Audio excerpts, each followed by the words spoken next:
नमस्कार, नमो नारायण। गीता दैनिक दैनिक के अंदर आज हम 75वें दिन में प्रवेश कर चुके हैं और आज हम 75वें दिन के अंदर जिन दो श्लोकों का पाठ करने जा रहे हैं वो हैं गीता के तीसरे अध्याय अर्थात कर्म योग के 23 और 24 नंबर श्लोक। पहले श्लोक का सस्वरा पाठ करेंगे और फिर उसका अर्थ भी देखेंगे।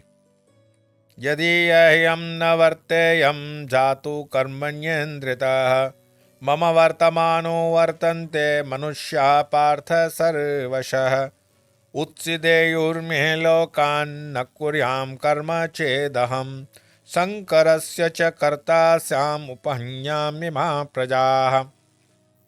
भगवान श्री कृष्ण कहते हैं, क्योंकि हे पार्थ, यदि मैं कभी आलस्य रहकर होकर कर्म में प्रवृत्त न हूं तो बड़ी हानि हो जाए, क्योंकि मनुष्य सब प्रकार से मेरे ही मार्ग का अनुसरण करते हैं। इसी श्लोक का ये दूसरा मैं अनुवाद पढ़ रहा हूं, क्योंकि यदि मैं नियत कर्मों को सावधानी पूर्वक न करूं तो ये पार्थ, यह निश्चित है कि सारे मनुष्य मेरे पद का ही अनुगमन करेंगे, और यदि मैं नियत कर्म न करूं तो ये सारे लोग नष्ट हो जाएंगे। तब मैं अवांछित जन समुदाय यानी वर्ण संकर प्रजा को उत्पन्न करने का कारण हो जाऊंगा और इस तरह संपूर्ण प्राणियों की शांति का विनाशक बनूंगा। अब जब मैं कहूं कि वर्ण संकर प्रजा क्या होती है, तो वर्ण संकर प्रजा आप भली भांति जानते हो, गीता के दूसरे अध्याय में इसका उल्लेख कर दिया गया है कि वर्ण संकर प्रजा क्या होती है।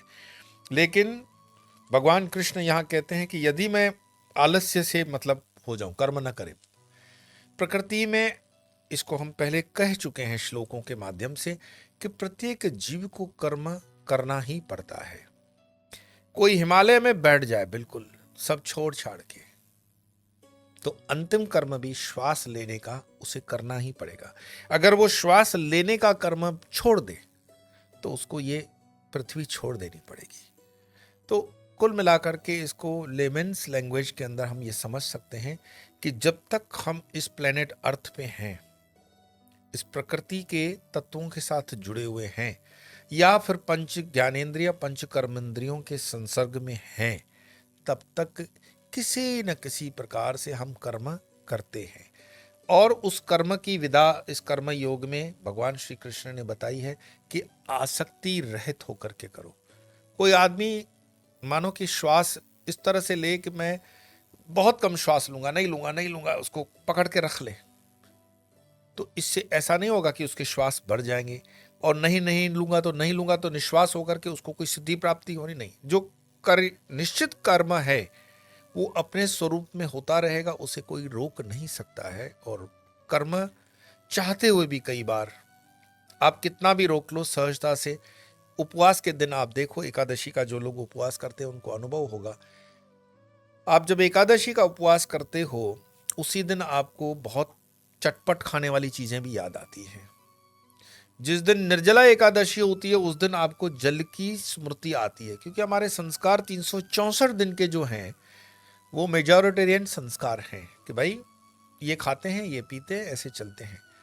और जब आप आनंद के क्षण में होते हो, मान लीजिए सत्संग में बैठे हैं या कथा में बैठे हैं या किसी यज्ञ में बैठे हैं या किसी तरह से, तो आप उस समय को अगर देखोगे तो आपको याद ही नहीं होता कि आपके दवा खाने का समय हो गया, कि आपका जल पीने का समय हो गया या खाने का समय हो गया। समय कहाँ चला जाता है। जब हम अपने आप को इंद्रियों के भीतर ला करके, इंद्रियों से जोड़ करके खुद को देखते हैं, तब हमें समय का भान होता है और उन चीज़ों की हमें ज़रूरत भी महसूस होती है। वही कृष्ण कह रहे हैं कि हे पार्थ, मैं अगर आलस्य से मतलब जुड़ जाऊं, क्योंकि यदि मैं नियत कर्मों को सावधानी पूर्वक न करूं तो हे पार्थ, यह निश्चित है कि सारे मनुष्य मेरे पथ का ही अनुगमन करेंगे। फिर तो लोग कहने लगेंगे कि कृष्ण ने ऐसा किया, और ऐसे महामूर्ख आपको सब दिखेंगे। उस समय भी महाभारत में अगर आप ग्रंथ पढ़ते हो तो जरासंध जो है वो 2 कार्डबोर्ड जैसे वो हाथ लगा करके 4 चतुर्भुज होकर के चलता था। वो कहता था कृष्ण ये कौन सी बड़ी बात है, तुम 4 हाथ लेके चलते हो। हालांकि कृष्ण कभी जाहिर में 4 हाथ लेकर नहीं चलते थे, लेकिन वो चतुर्भुज स्वरूप हैं, इसको जरासंध इस तरह काउंटर करते थे कि 2 फर्जी हाथ भी लगा करके बोलते थे कि मैं कृष्ण हूं। और कुछ लोग आज, कहना नहीं चाहिए, मैं नाम भी नहीं लूंगा, मुझे याद आ रहे हैं वो संत जो अपने संतत्व की रक्षा नहीं कर पाता है, वही संतत्व उसके नाश का कारण बन जाता है। मुझे याद आ रहा है वो संत, हालांकि उन्होंने समाज के लिए बहुत अच्छा कार्य भी किया हुआ, ऐसी बात नहीं है, लेकिन जब अति हो जाए कि होली कान्हा खेलते हैं, होली पिचकारी से खेलते हैं, वो फायर ब्रिगेड का पूरा बम्बा खाना लेकर स्टेज पे आ जाते थे और औरतें नाच रही हैं और वो पानी छांट रहे हैं। फायर ब्रिगेड के उस होस रील के साथ होली खेलेगी, मुकुट लगा करके नारायणो हरि नारायणो हरि, ये आडंबर उनको ले गया अंदर, विनाश हो गया। तुम खुद को कृष्ण समझते हो। और आज भी कुछ ऐसे हल्के फुल्के मिल जाते हैं कि तुम अपने मुकुट में कृष्ण का मोरपंख लगाने से कृष्ण हो जाओगे। तो यदि न करूं तो सारे लोक नष्ट हो जाएं। तुम्हारी कथा न करने से कोई कथा सुनने वालों का कोई नाश नहीं होने वाला, लेकिन कृष्ण जब अब कार्य बंद कर दें तो कहते हैं कि ये अनिष्ट हो जाएगा। तो अपने आप को राम दिखाना, अपने आप को कृष्ण दिखाना, अपने आप को अवतार दिखाना और इस तरह से प्रस्थापित करना बोली वाली जनता के अंदर। और हमारी भारत की जो जनता है वो भाव प्रधान जनता है। आप थोड़ा सा ठुमका क्या लगा देंगे, आपको कृष्ण बना देती है, कभी आपको राम बना देती है। ये भारत की जनता है, और जैसे ही वो बाबागिरी उनकी बंद होती है, अंदर आ जाती है, वो जनता उनका साथ छोड़ देती है। तो करोड़ों करोड़ों जनता जो उनके पीछे चलती है वो मूढ़ जनता होती है, जिनको ये दिखता नहीं है कि परमात्मा क्या है, परमेश्वर क्या है और एक मानव की सीमाएं क्या है। ये अपने विवेक को जागृत करने के लिए मैं जिन पुराणों की बात करता हूं, जिन उपनिषदों की बात करता हूं, जिन वेदों की बात करता हूं, हमें जगाने के लिए, हमें उस यात्रा में परम पद को प्राप्त करने के लिए है। किसी संत ने अच्छा कहा है कि मैं तुम्हारा गुरु बनकर के मैं तुम्हें चंद्रमा दिखाता हूं और तुम चंद्रमा देखने की बजाय मेरी इस उंगली को देख लेते हो और उस उंगली को पकड़ लेते हो। नहीं, मैंने तुम्हें उंगली से चंद्रमा देखने के लिए कहा था, ना कि मेरी उंगली देखने के लिए कहा था।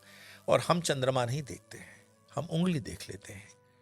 हम देख लेते हैं कि हमारे गुरुजी, हमारे जुड़े हुए संत क्या खाते हैं, क्या पीते हैं। मैं वैसे ही करता हूँ, वैसे ही रहता हूँ, उनकी तरह ही चलता हूँ, उनकी तरह ही बोलता हूँ, उनकी भाव भंगिमाएं कॉपी होने लगती हैं।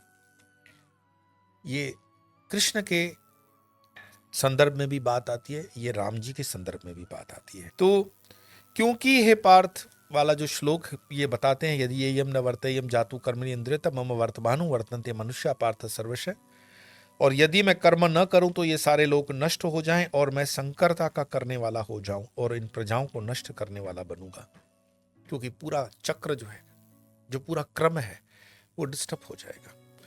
सोच लो, अगर 1 मिनट के लिए प्रकृति में, जैसे हम कहते हैं ना कि आज तो संडे है, अक्सर हम स्टूडेंट लाइफ के अंदर तो ऐसा होता भी है कि आज संडे है, आज 1-2 घंटा देर से उठेंगे। ये कोई बुरी बात भी नहीं है, मैं इसके विरुद्ध भी नहीं हूं। लेकिन ये चीज जब हम आदत में ही डाल दें, हर बार उसकी गंभीरता को छोड़ दें, जिद के ऊपर आ जाए कि संडे को दिन तो मैं 10 बजे से पहले कभी किसी से मिलूंगा नहीं, मैं सोता रहता हूं, और ये हमारे जीवन का हिस्सा बन जाता है। लेकिन कल्पना करो कि साल के अंदर एक दिन सूर्य ऐसा कर ले कि आज संडे है, मैं 2 घंटे देर से आ जाऊंगा। या बारिश कह दे कि इस बार मैं थोड़ा सा हॉलीडेज पे जा रही हूं, फॉरेन घूमने के लिए। तो क्या होगा? कुदरत के जितने भी कार्य हैं उनमें एक तादात्म्य है। कुदरत के जितने भी कार्यों को आप देखते हो उसमें एक रिदम देखते हो। वो जो ऋतुएं चल रही हैं वो हो, जितनी ये सूर्य उदय है, जितने चंद्रोदय हैं, जितनी बारिश है, जितनी गर्मी है, ये सब एक रिदम में चल रहे हैं, एक डिसिप्लिन में चल रहे हैं। और उसी डिसिप्लिन की बात यहां भगवान श्री कृष्ण कर रहे हैं कि मुझे भी इस डिसिप्लिन में रहना पड़ता है, मुझे भी उस डिसिप्लिन को फॉलो करना पड़ता है, मैं भी उस डिसिप्लिन के बाहर नहीं हूं। तो जो नैरो माइंडेड अंधभक्त होते हैं उनको थोड़ा बुरा लगता है कि हम जिस कृष्ण को इतना भगवान मानते हैं वो भी डिसिप्लिन में आता है। भाई, डिसिप्लिन का मतलब ये नहीं है कि तुम उसके गुलाम हो गए हो। डिसिप्लिन का मतलब है कानून का राज। अगर प्रधानमंत्री ये सोचे कि मेरे ऊपर कोई कानून का राज नहीं है और वो सारी संपत्तियां उठा उठा कर इटली में ले जाए, स्विट्जरलैंड में ले जाए, बैंकों में रख दे, तो कभी ना कभी उसका जवाब देना पड़ता है।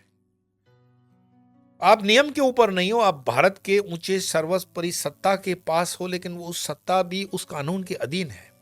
तो अगर भारत का राष्ट्रपति हो भारत के राष्ट्रपति की इम्पीचमेंट होती है पार्लियामेंट के माध्यम से और सुप्रीम कोर्ट के माध्यम से, हो सकती है, वो प्रावधान है पार्लियामेंट को।